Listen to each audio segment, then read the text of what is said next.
Gentlemen, ladies, we're talking about Turkey, of course, under Erdogan's dictatorship. We have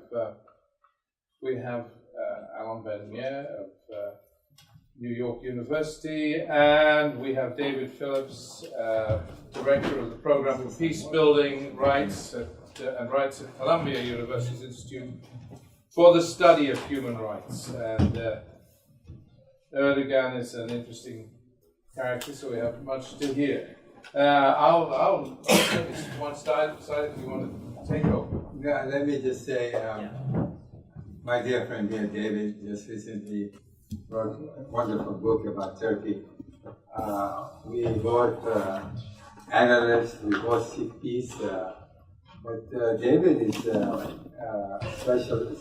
specialized in, the head of the Department of Peace Building and Human Rights. And his book about Erdogan is extremely insightful, and I think everyone should read it, really, if you want to know more specifically about Turkey. My involvement in Turkey also goes back many, many years. I've been involved in various negotiations between Israel and Turkey in connection with Mara, then the peace process between Israel and Syria. But I think the audience, the floor is for David today to explore, talk about his book and his take on the situation in Turkey today, and I will add a few things as we go. So, it's yours. So I'll speak for a short while, and you and I will have a conversation. That would be fine. And then all of our other guests and friends can join in. That sound right? That would be fine. Okay. So my heart is broken when it comes to Turkey. I've been to Turkey 30 or 40 times. I have many Turkish friends. The fact that Turkey now has become so anti-American, so anti-NATO, an outlier in Europe, to me is a great loss. Especially given the context of U.S.-Turkish relations. Since 1952, the U.S. and Turkey have cooperated in security areas. When Turkey joined NATO, Turks and Americans fought side by side in Korea. Turkey was the eastern flank of NATO during the Cold War. It was a place where Jupiter missiles were stationed. More than 1 million Kurds were welcomed in Turkey by President Özal during the Gulf War. How we went from a condition of great cooperation to a polarized relationship was at a breaking point, to me is the topic of my book, which I'm happy to let you acquire and sign for you after the session. Simply put, NATO is not just a security alliance. NATO is a coalition of countries with shared values and interests. And because Turkey is now anti-American, Islamist, and anti-democratic, if NATO were being formed today, Turkey wouldn't even qualify for membership. It wasn't always this way. I remember in 2002, when the Justice and Development Party, AKP, won its election, it was a breath of fresh air. Break from the calcified CHP and other parties that had been stuck in a war with the Kurds, enormous corruption and incompetence. So I was hopeful that things would get better. And initially, Erdogan did take steps to improve the situation. Double-digit inflation and unemployment was brought under control. He negotiated an IMF bailout package. There was in 2003 a ceasefire agreement with the PKK. And then in 2005, the EU invited Turkey to start accession talks. But there were early warning signs that Erdogan wasn't as he appeared. In 1998, he read a poem in Siirt in which he said, "The domes are our helmets, the minarets are bayonets, and the faithful are soldiers." He was convicted by a court for using religion to divide the society and given a 10-month sentence. So his Islamist tendencies were apparent from day one. He just learned during his jail term to mask them better. His anti-democratic tendencies were also apparent early on. After the 2002 election, Erdogan famously said, "Democracy is like a streetcar. You get off when you reach your destination." As he consolidated his power, he started more and more to reveal true colors. In 2008, he strongly objected to a court decision that ruled legislation allowing the hijab at public universities and institutions unconstitutional. And he responded that by saying, "We are going to destroy the constitutional court."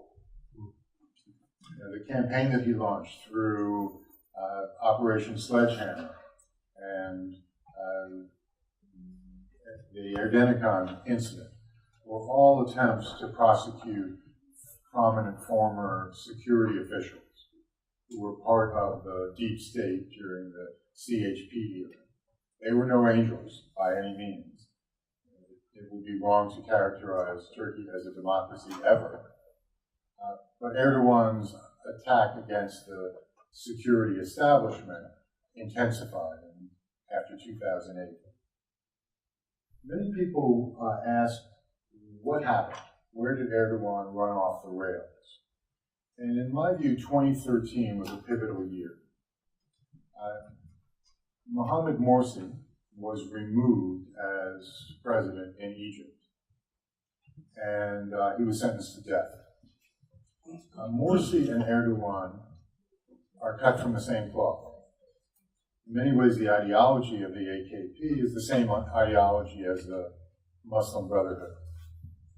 So the arrest and conviction of Morsi sent a chilling message to the AKP and to Erdogan.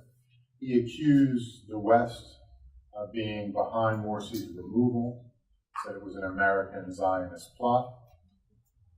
Other incidents in 2013 also posed challenges for Turkey and Erdogan's government. On December 17th and December 25th, there were a series of telephone intercepts and arrests of senior ministers and officials for corruption. 4 ministers were forced to resign. A large cohort of inner circle AKP members were also implicated. There were tapes recorded during this time of Tayyip and his son Bilal, in which Bilal said, "We have 30 million euros in the house. What should I do to dispose of it, Dad?" And Tayyip responded, "Son, we have to get rid of it." Over the course of the day, it was suggested that they use the money to buy some high-end luxury villas on the Bosphorus. Those villas were, in fact, acquired. All this was on tape. It was never disputed by Tayyip. What he protested was the fact that tapes were made in the first place. Also in 2013, we saw relations with the Kurds in Turkey and the Kurds in the region worsen significantly. And this is in the broader context of the rise of the Islamic State and Turkey's absolute complicity in supporting jihadi groups in Syria by providing them with weapons, with money, with logistical support. When there were wounded warriors from the battlefield in Syria, they ended up in Turkish hospitals without any identification. They were treated and no charge attached. I have a doctor friend near Sanliurfa, and she described how regularly jihadi members would be brought to the hospital by the National Intelligence Agency, by me, and how she was ordered to provide services to them. So there's a lot of talk in Turkey about their fight against terrorism and their hostility towards the Islamic State. Now, let's keep in mind as a starting point that the Islamic State was a direct beneficiary of Turkey's intelligence agency. That the plan to establish the Islamic State and to support it was engineered in the president's office in Ankara, paid for through the National Intelligence Agency. People like Riza Zarab, the dual Turkish-Iranian national, was smuggling gold on behalf of Iran. Were moving 1 ton of gold a week, charging a 15% commission. I believe that a portion of those commissions went into a black fund, and those monies were used to pay for the Islamic State in Syria. Now, we all have heard about the battle for Kobani. This is a small city on the Turkish-Syrian border, a Kurdish city, which was attacked by the Islamic State. While they were attacked from the front, there were also reports of Islamic State fighters attacking them from behind, from Turkish territory. We know that Turkey's military, its tanks were parked on the hills behind Kobani. The international journalist community was there reporting everything that happened. 80% of the city had fallen. And then the United States, which had determined there was no strategic value in Kobani, reconsidered that and provided close air support and weapons to help the heroic defenders of Kobani. These defenders are members of the People's Protection Units, the YPG, also women fighters in the YPJ. 40% of Kobani's initial defenders were women. But its defense was not limited to Syrian Kurds only. Kurds from the region all rushed to Kobani's aid. This includes the PKK from Turkey, Pajak from Iran, Peshmerga from Iraqi Kurdistan.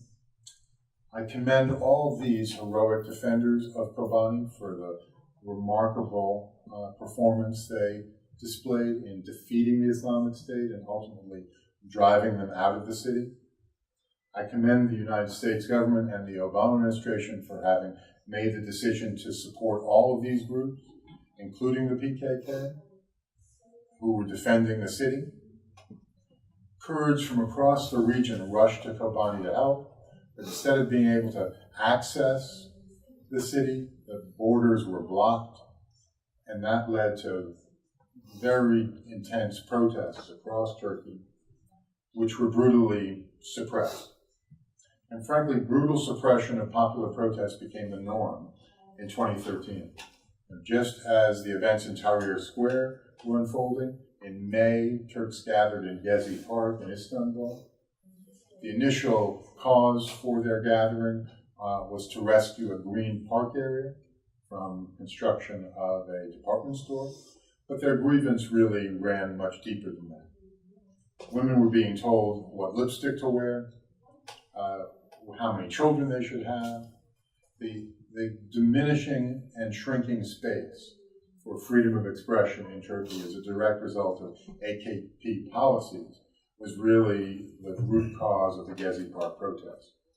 And of course, those protests didn't stop in Istanbul. They spread to 60 cities. Tayyip Erdogan implored the protesters to leave Gezi. Of course, they refused. And then they were violently dispersed using water cannons, tear gas, and truncheons. Police were accused of police brutality. Similarly, in other cities, there were security actions to disperse the crowd. I know from my meetings in Washington during the time that the events in Gezi Park profoundly affected the U.S. view of Turkey. This debate about whether or not Turkey is a reliable NATO member, a U.S. ally, was profoundly affected by the events in Gezi Park and the perception that the regime was using violence against its own people, was cracking down on independent media, shutting down Twitter and Facebook accounts. Right now, Turkey has more journalists in jail than any other country in the world. 150 journalists and different media sites have all been shut down. So 2013 was a turning point.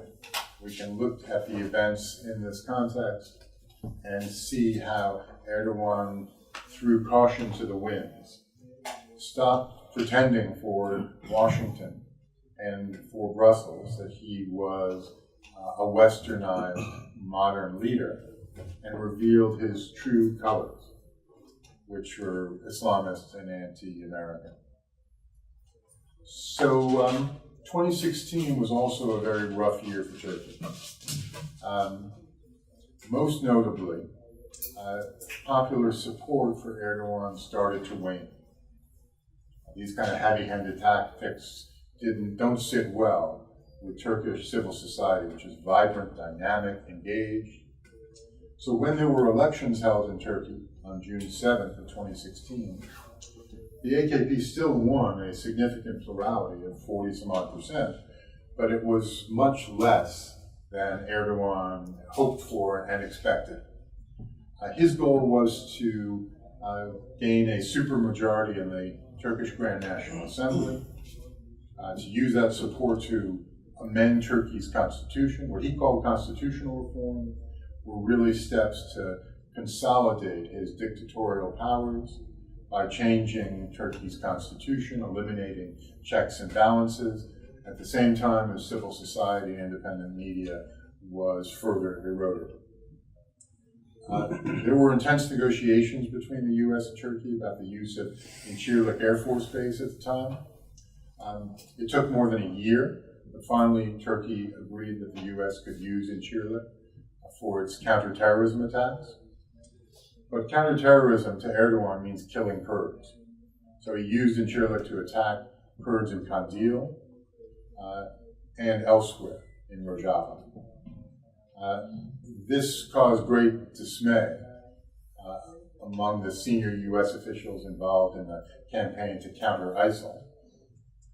They felt that Turkey had shifted the goalposts and was using its agreement with the U.S. to legitimize its attacks against the PKK and also the YPG. On July 22, there was a bomb attack in Suruc. A group of Turkish Kurds were organizing there to arrange humanitarian shipments to their brethren in Rojava. 33 people were killed. It was widely believed by Kurds in the region that the local intelligence and police were complicit in the attack. And the next day, the Freedom Falcons, a group called TAK, killed 2 Turkish policemen. Well, this was just what Erdogan was looking for. He had shown some restraint up to this point. With the killing of the policemen, he launched systematic and wholesale attacks against Kurds in Iraqi Kurdistan, in Kandil, and across the border in Rojava. He also obstructed the formation of a coalition government, forcing new elections. I remember when I worked for Ambassador Holbrooke, he would talk about Milosevic and say that he would always cause a problem that only he could solve. This is exactly what Erdogan sought to do. He escalated the conflict, he restarted the civil war in a cynical appeal to Turkey's nationalist base. New elections were held on November 1, and he and the AKP won nearly 49%, won slightly more than 49% of the vote. So in the middle of all this happening, we also saw a coup d'etat in Turkey, an attempt on July 15th by officers in the TSK to, quote, restore the constitutional order and the rule of law. Now, it's rather remarkable to me that President Erdogan checked out of his hotel in Marmaris an hour before the special forces showed up to get him. It's also remarkable that his presidential plane was able to fly back to Istanbul. The first thing you do if you're engineering a coup, and I've looked at several, is you arrest or you kill the head of state, you seize the media, and you control the modalities for communications, and you put somebody forward as an alternative. None of this happened. So this gives rise to speculation that Erdogan himself was behind the coup, and the whole thing was organized by Turkey's intelligence agency and the presidency as a justification for cracking down against oppositioners. Now, I'm not sure I buy that theory. I don't have any evidence to that effect. I am quite certain, however, given how well prepared the lists of oppositionists were, that Erdogan and Turkey infiltrated the coup. They knew it was coming. They allowed it to progress just far enough to be credible, and then they cracked down. And the crackdown against the coup plotters was not an event, it has been an ongoing process. Erdogan accused Fethullah Gulen of masterminding the coup. Hard for me to imagine how a geriatric teacher in the Poconos is going to do that. Clearly there were Gulenists involved. All told, about 140,000 Turks were either fired or arrested. This included professors, rectors, civil society, media representatives, police, members of the TSK itself. There was a widespread witch hunt. Erdogan made the most of this coup to eliminate his opposition. It didn't seem as though things were going very well for Tayyip Erdogan. And then on November 8th, a gift from heaven, Donald J. Trump was elected President of the United States, and the acrimonious relations between the U.S. and Turkey during the Obama administration gave way to a lot of happy talk about the U.S.-Turkish shared commitment to fighting terrorism. On the 8th of February, Trump and Erdogan had their first phone call. Trump didn't say anything about the excessive crackdown after the coup. Erdogan didn't say anything about the Muslim travel ban. They talked about their shared commitment to fighting all forms of terrorism. To the U.S., that means ISIS and jihadi groups. To Turkey, that means the PKK and the PYD. So the following day, Mike Pence pledged a new era in U.S.-Turkish relations. We saw Mike Flynn appointed as the National Security Advisor. I'm proud to say that I was the first person to take aim and reveal his illegal and insidious ties to the Turkish government as a foreign agent. Yesterday it was revealed that the Turkish government paid him $530,000 to write an article calling for the extradition of Fethullah Gulen and for the U.S. to discontinue its security cooperation with the YPG. That's a princely sum. No one's ever offered me $530,000 to write an article. And my book is priced, by the way, at a discount, so I won't even get anywhere near that should you choose to acquire a copy. But we're now on the verge of a kind of new phase in the U.S.-Turkey relationship. And there are some very important decisions that the U.S. and the Trump administration has to make going forward. Erdogan hasn't left a lot of room for discussion. He's made it clear that the restoration of U.S.-Turkey relations requires two measures.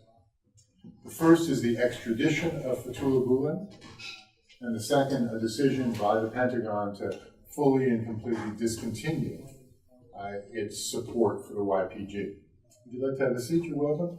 If you want to pull the seat to the side, you can do that too. Sure.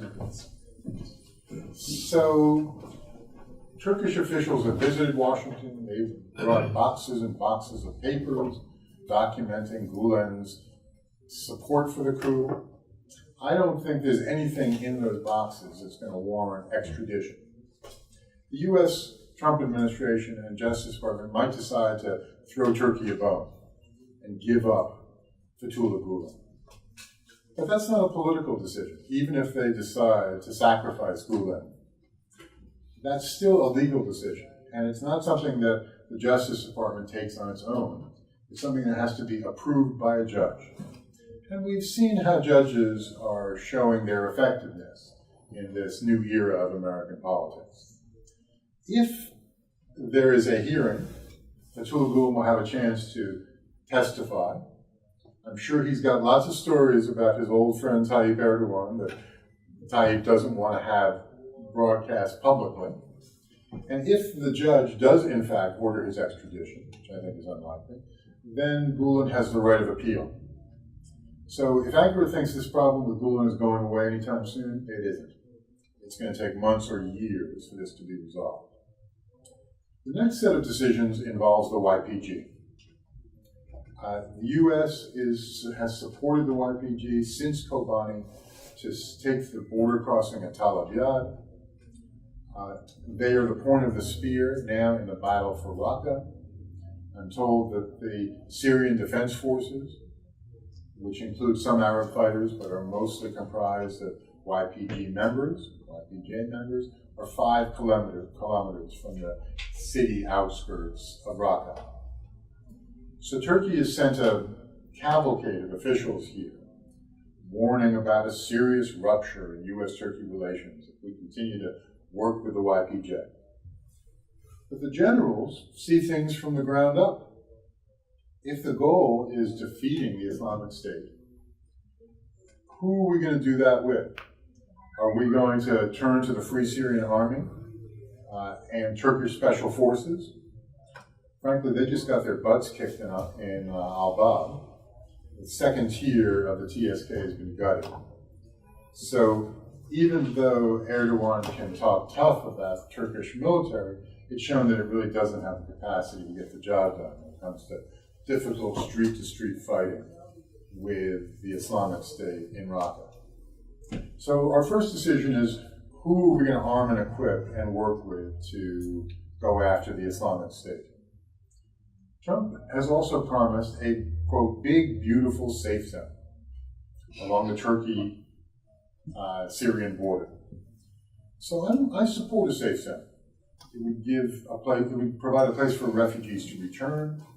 You could strengthen local government there.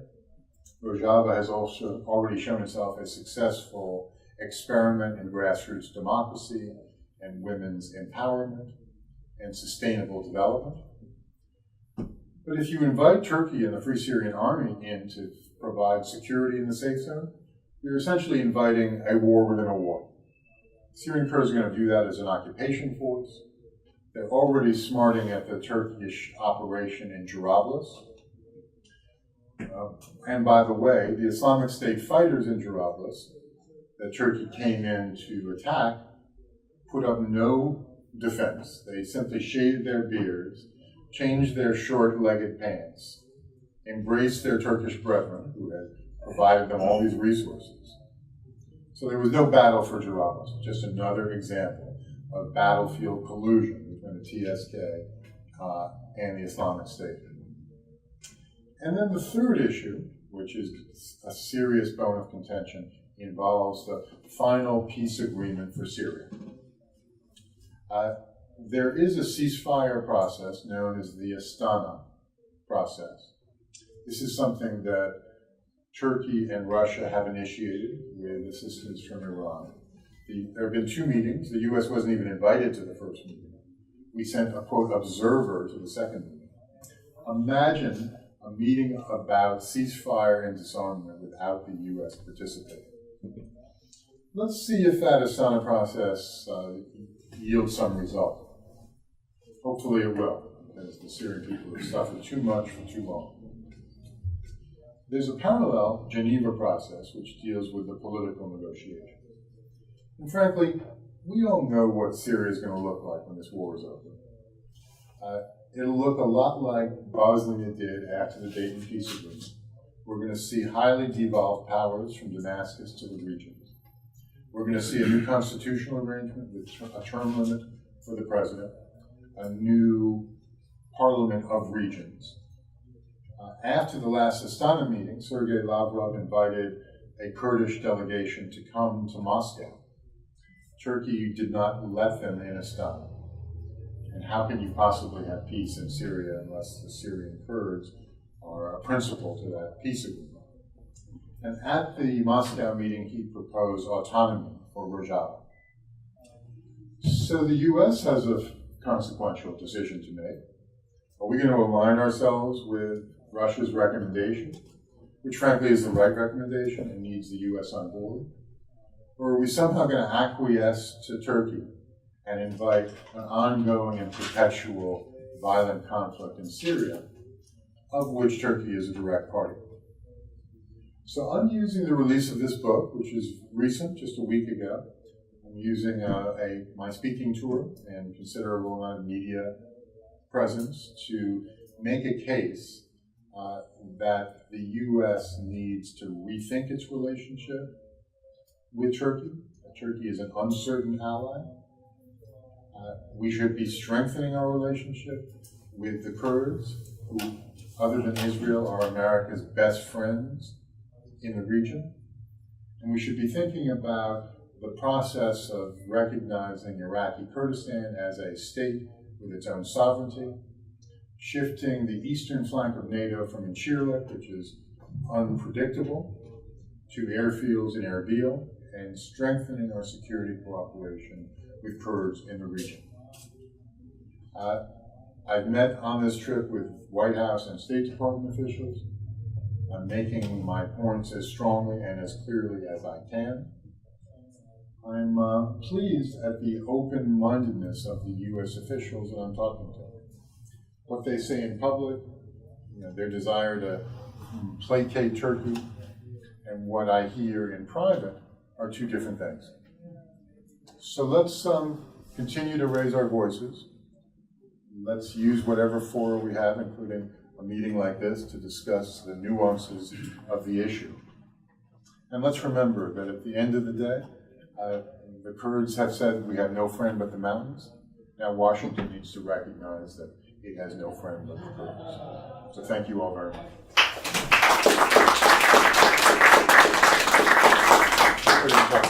No, wonderful, as always, yeah.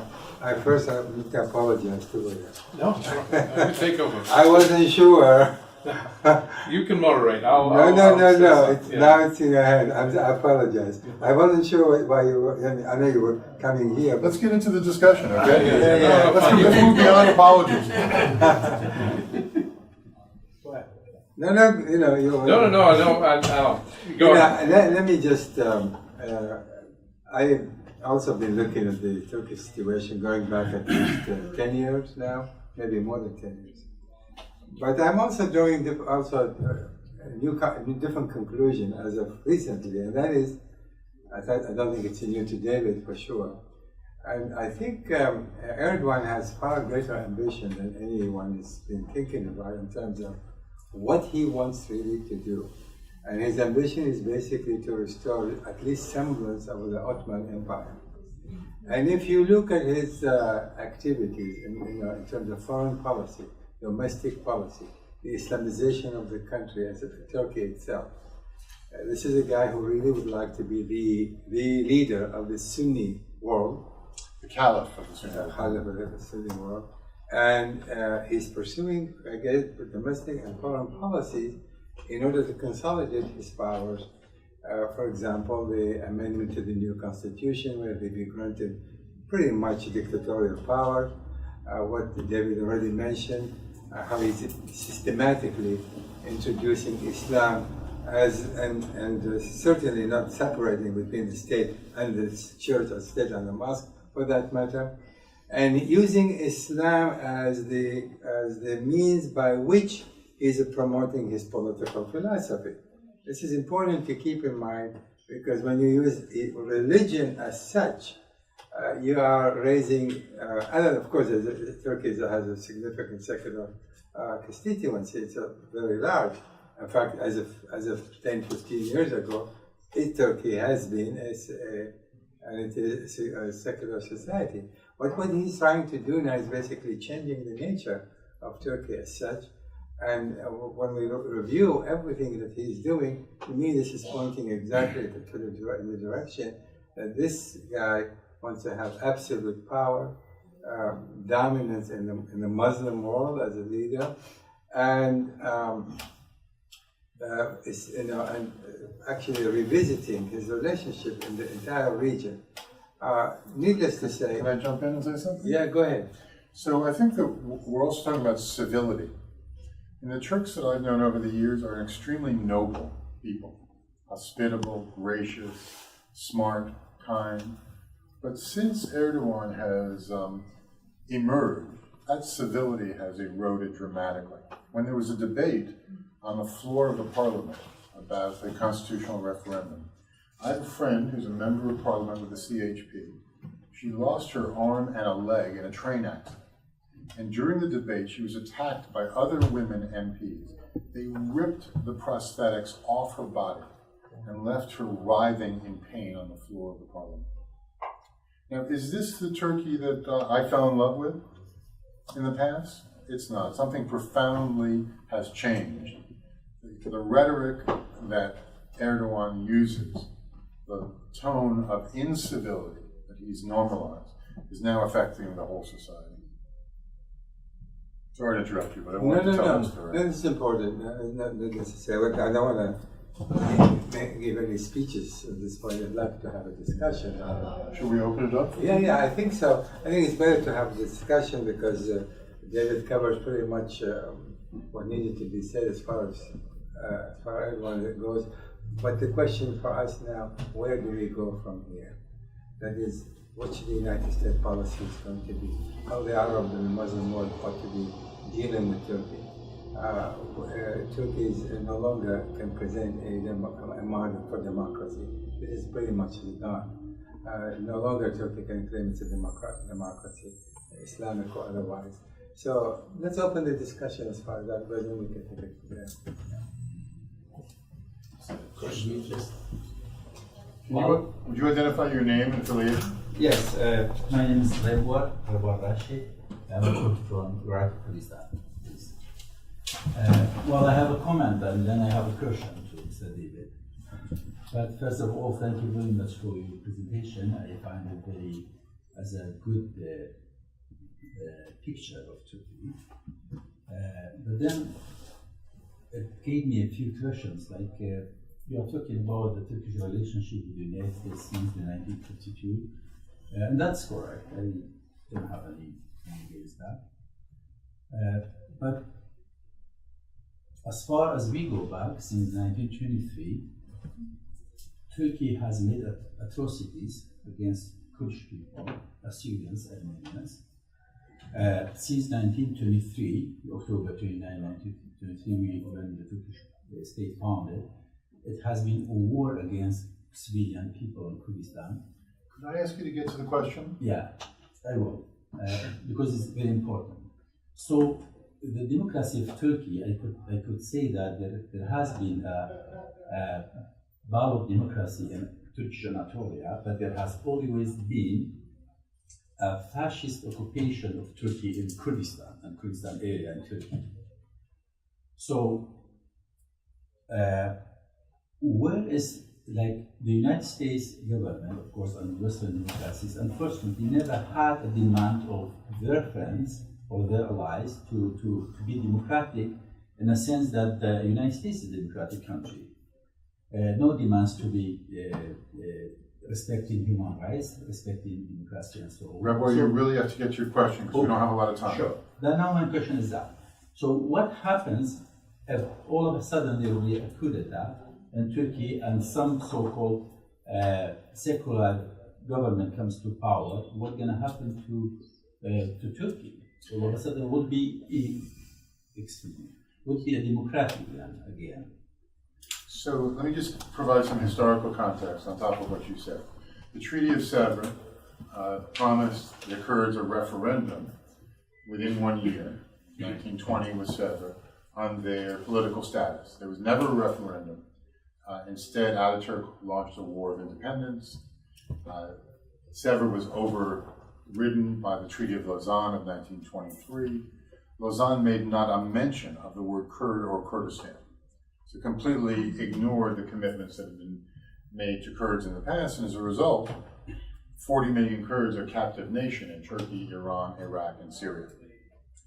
So what happens if somebody in the military puts a bullet in Erdogan's head? I think that we need to start with the recognition that a coup d'etat is not the path to democracy. We also have to recognize that political assassination is not the vehicle for political transition. If there were such an event, Turkey is a deeply divided society, and we shouldn't underestimate that this core of supporters in the Anatolian heartland that stand by Erdogan and the AKP. So would there be a democracy? Would the military impose a sectarian system after Erdogan's removal. It will be hard to do. It would be best if the people of Turkey recognize that Erdogan's policies betray their interests. If on April 16th they vote to reject the constitutional reforms that will legally establish a dictatorship. I don't have high hopes of this happening. I remember in Syria, there was an election, and Hafiz al-Assad got 99.3% of the vote. So he was asked after the vote came in, what do you think about your overwhelming victory? And he responded, I want to know who was the 0.7%. No matter whether Turks vote against the referendum in majority, I don't believe there's any chance that Erdogan is going to allow it to be defeated. And then what happens in Turkish society, already polarized? A majority, at least, of Turks feeling alienated, as though their interests have been betrayed by the AKP. I think we're going to see in Turkish society a roiling of interests and growing conflict. I hope that conflict doesn't become violent conflict. We've already seen Erdogan's indiscriminate use of violence in Cizre and other Kurdish cities in the southeast, which make him culpable of war crimes, and there should be action and accountability taken against him. But we need to envision a peaceful, negotiated transition for Turkey, not one that involves violence on either side.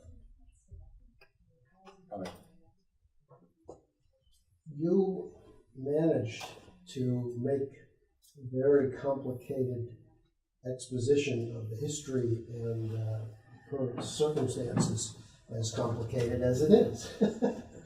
And did I make it as complicated or less complicated? I think you made it as complicated as it is. Oh, shucks. I think that I would like to ask you to tell us how these factors fit into this equation. I think with respect to the domestic situation of Turkey, you mentioned the economy, but you did mention the very divided country in terms of the way it has voted in the last several elections. So the politics is one, but the economy is suffering so badly that might accelerate public disaffection with this government, as well as the religious issue is not unanimously supported either in terms of making it more religious state. But let me just add a couple more quick questions. Please.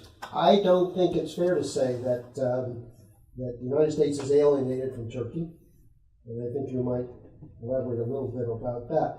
And I say that in the context you didn't mention Russia, and the shooting down of the Russian plane, the visit to Moscow,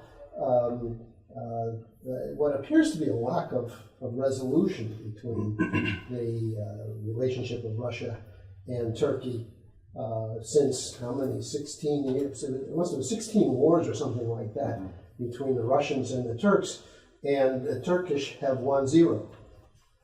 Okay, so let me talk about the economy very briefly. A year ago, the lira was trading at about 1.8 to the dollar. Now it's close to 4.0 to the dollar. Part of the reason that Erdogan's been able to win these elections is because Turkey's economy has been booming. But it's not booming because it's intrinsically valuable, producing capital assets. It's booming because of a credit boom that Erdogan has engineered for construction. Now, I would accuse him of an edifice complex, building bridges, airports, malls, and all that money's borrowed. And when you borrow money at a certain rate, you have to pay it back at the exchange rate when the notes come due. So that poses a serious challenge to Turkey's economy. And if I were a central banker and I wanted to get rid of Erdogan, I'd coordinate all the central bankers to call in their debts. Turkey's bonds have already been downgraded to junk level. So let's call in the debts, let's see how Turkey responds. I think that would have a huge impact on the electorate. Let's do that before April 16th. So on the question of Russia-Turkey relations, you rightly point out that on November 24, 2015, Turkish F-16s that we provided them shot down a Sukhoi 24 plane. There's some dispute about the airspace in which the Sukhoi was flying. What we do know is there was a 9-month period of boycotts. You couldn't buy a Turkish apricot in Moscow. If you were a Russian tourist, you couldn't go to Antalya on holiday. All these big construction engineering companies in Turkey had their contracts frozen. And the list of boycott items goes on. So Erdogan and Putin met in St. Petersburg on the 8th of August. They decided to patch things up. But don't fool yourself. There's been no profound rapprochement between Russia and Turkey. This is purely a transactional arrangement. And it's largely motivated by a view that both Putin and Erdogan have to marginalize the United States, and that they can do that through their cooperation with one another. Is the view in Washington towards Turkey changed? I think was part of your question. You all are Washingtonians. You probably have your finger on the pulse. You might have your own views. I'll tell you that from the people I talk to, it's changed profoundly. Nobody wants to piss the Turks off. Nobody wants to throw sand in their face or humiliate them. But fundamentally, everybody recognizes that Turkey has gone rogue. That its EU-Turkey deal on migrants was about two things. It was about money, and it was about visa-free travel. Turkey can put 6 billion euros in their pocket. Frankly, that's not a big deal. But what's the chance that the EU is going to allow visa-free travel for Turks? Especially now that Turkey's been handing out passports to Syrian refugees right and left, including, I'm sure, many with jihadi ties. So Turkey has isolated itself from the international community. It's looking to the Shanghai Cooperation Council as an outlet. Turkey's future lies in Europe and with the West. It can make no progress in realizing a better future as long as Erdogan is in the presidency. Can I just ask a question? I was talking to Walid Muallim in Damascus a couple of months ago, and he was on about the Turkish threat, and he was saying, we will go to war with Turkey. Now that may be bluster. We meaning the United Syria. States? Syria. In Syria. If Turkey fails to withdraw from Syria. Of course, you have Turkey has been in Iraq for since Saddam Hussein's time, has been holds the airport in Dahok. You go there and you see the tanks. There is this intolerance in Syria for the idea of the Turkish buffer zone, and Turkey's very keen on maintaining this or building this buffer zone concept.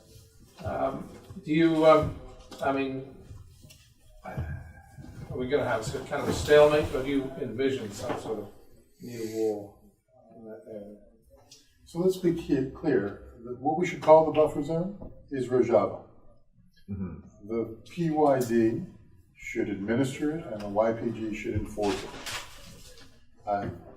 Connecting the provinces of Kobani, Afrin, and Jazeera is an entirely logical outcome. Of course, the PYD can do better. Can be more tolerant of other Kurdish groups in Syria. It can uphold minority, ethnic, and religious rights more effectively. But from my conversations with senior PYD officials, they're committed to those goals, but in the fog of war, it's not as easy. So if we talk about a buffer zone, we have to recognize that to Ankara, it's anathema. They view it as a pit stop on the path to confederation and disintegration. But we also should recall that 10 years ago, Iraqi Kurdistan was viewed similarly, and Masoud Barzani was vilified. Now he comes to Ankara, and there's a Kurdistan flag flying. There's all kinds of economic cooperation in the energy sector. So maybe the relationship between Turkey and Rojava will evolve. I think the PYD needs to do a better job also of being independent, of demonstrating that it's not taking any instructions from anyone.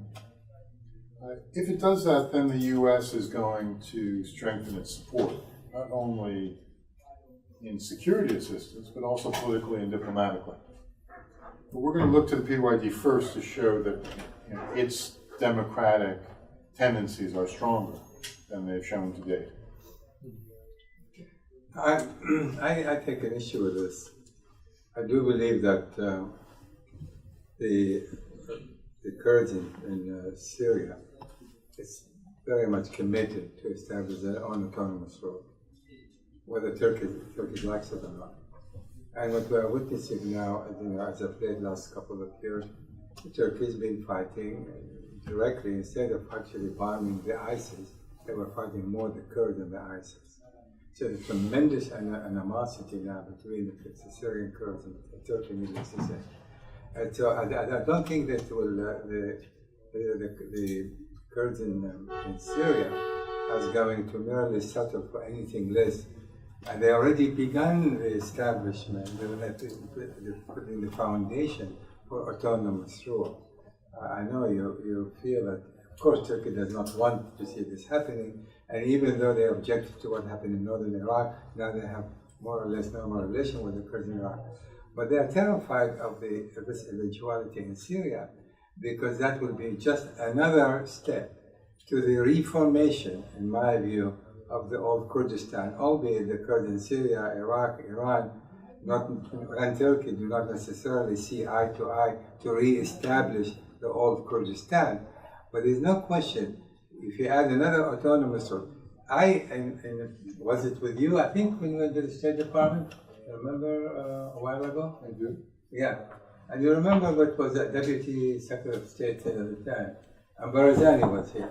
And we spoke to Barzani, and he said, once ISIS is defeated, we are going to establish a state of our own. You remember that? I do remember. And then when we went to the State Department... It was May 6, 2014. Right, you have better memory than I do. And then we went to the State Department, and David, someone asked the deputy, who was that? I don't remember. It was Anthony Blinken. See, he remembers better than I do. And we asked him the same question, what do you think? And he said, the United States pretty much accepts the fact that Kurdistan, that is the Kurds in Iraq, will eventually become a state of their own. That was, of course, during the Obama administration. I do not believe that whether President Trump or whoever is going to be the President of the United States will be able to prevent that from happening. That is, Kurdistan, once ISIS is no longer a viable entity, are going to move in that direction. And specifically because of what's happening in Iraq today. I mean, the country is basically experiencing civil war, and the Kurds and the Sunni really are extremely alienated, and the Kurds centrally do not want to have much to do with the central government in Iraq. So we are seeing now a regional movement of the Kurds towards some form of independence of their own. Whether they eventually get together, that's a different story. I don't believe that's going to happen anytime soon. So maybe I can make a statement in closing, since we're please. nearing our time Please for do. adjournment. I also believe strongly that Iraqi Kurdistan will emerge as the next newly independent state. But in order for that to happen, the Iraqi Kurds need to overcome their disunity. There are factions within the PUK that have undermined cooperation amongst the Kurdistan regional government. The PUK and the KDP need to come together and overcome their factional differences. I've been a strong Kurdish nationalist for 20 years, since the Gulf War. And when I was in Erbil and Kirkuk 2 weeks ago, I told my friends there that they need to step up and get ready for prime time, overcome their internal factions, hold a referendum on independence, negotiate a friendly divorce with Baghdad, and set a date. And if they do that, I'm very confident that the US government will support them. So one word on closing. I wrote a book called Liberating Kosovo. And I got to know, through several interviews, Marty Adasari, who was the UN mediator for Kosovo. And Marty said that Milosevic had lost his right to govern Kosovo because of the long-standing pattern of egregious human rights abuses. And that he knew when he started the mediation that it would end up with Kosovo's independence for that reason. So I've always thought that the future for the Kurds in Turkey rested in Europe, that Turkey's integration into Euro-Atlantic institutions would uplift its democracy, sanctify human rights. In fact, the exact opposite has happened, especially with the suspension of negotiations voted by the European Parliament. So I would submit to you, President Erdogan, that you have lost your right to govern, that you no longer have any legitimacy or credibility, and instead of Kurdish parties in Turkey, like the HDP, talking about an accommodation with the government, that the Kurds of Turkey should recognize that Turkey is no longer a homeland for Kurds, and they should be thinking about moving towards independence. And ultimately, we'll see in the Middle East a new map. My last book was called The Kurdish Spring, A New Map for the Middle East. It'll start with independence for Iraqi Kurdistan and confederation between Rojava and Iraqi Kurdistan. That'll have a positive democratic influence on the Kurds in Turkey and Iran. And I expect that someday in my lifetime, whether it's virtual or de jure, that we're going to see a greater Kurdistan encompassing the territories in the four countries. And such an action would right a deep historical injustice that was committed to the Kurds a century ago. So I'm thank you all.